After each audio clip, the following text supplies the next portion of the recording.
ఒకవేళ మీరు శాంతితో ఉండాలి అనుకున్న పక్కవాడు మిమ్మల్ని శాంతితో ఉండనివ్వడు. మీరు అనుకోక ముందే దొంగతనం చేసేస్తాడు. గూండా కన్నం వేసేస్తాడు. దుర్ఘటన జరిగిపోతుంది. రైతు యొక్క పంట నాశనమవుతుంది. వ్యాపారి యొక్క వ్యాపారం దివాలా తీస్తుంది. రాజు యొక్క రాజ్యం లాక్కొనబడుతుంది. ఆరోగ్యకర శరీరానికి రోగం తగులుతుంది.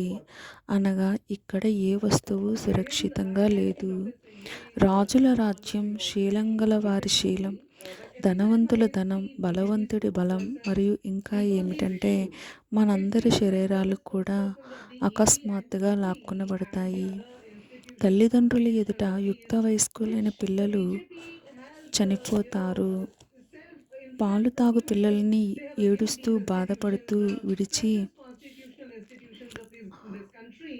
అమ్మా నాన్నలు చనిపోతారు. యుక్త సోదరీమణులు వెధవలవుతారు. మరియు పర్వతంతో సమానమైన దుఃఖాలని అనుభవించడానికి వివశతులవుతారు. విచారం చెయ్యండి. ఈ స్థానం మనం నివసించడానికి యోగ్యమైనదా కాదా అని. కానీ మనం వివశులై చేతకాని వారే ఇక్కడ ఉంటున్నాము. ఎందుకంటే ఈ బ్రహ్మ యొక్క పంజరం నుండి బయటపడటానికి ఏ మార్గం కనిపించడం లేదు. మరియు మనకి ఇతరులను దుఃఖింపచేసి మరియు దుఃఖం అనుభవించే అలవాటు అయి ఉంది.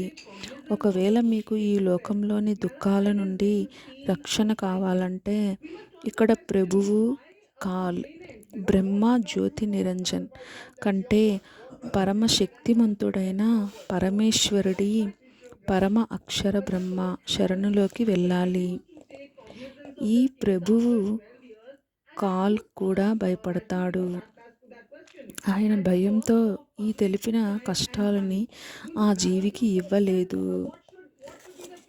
ఏ జీవి అయితే పూర్ణ పరమాత్మ అనగా పరమ అక్షర బ్రహ్మ సత్యపురుషుడి శరణిని పూర్ణ సంత్ ద్వారా చెప్పబడిన మార్గం నుండి గ్రహిస్తుందో ఆ జీవి ఎప్పటి వరకు అయితే సంసారంలో భక్తి చేస్తూ ఉంటుందో దానికి పైన తెలిపిన కష్టాలు జీవితాంతం కలగవు. ఏ వ్యక్తి అయితే ఈ పుస్తకం జ్ఞానగంగాన్ని చదువుతారో ఆ వ్యక్తికి జ్ఞానం అవుతుంది. ఏమనంటే మనం మన నిజ ఇంటిని సతలోకంను మర్చిపోతామని. ఆ పరమశాంతి మరియు సుఖం ఇక్కడ ఉండకుండా నిజ ఇల్లు అయిన సతలోకంలో ఉందని.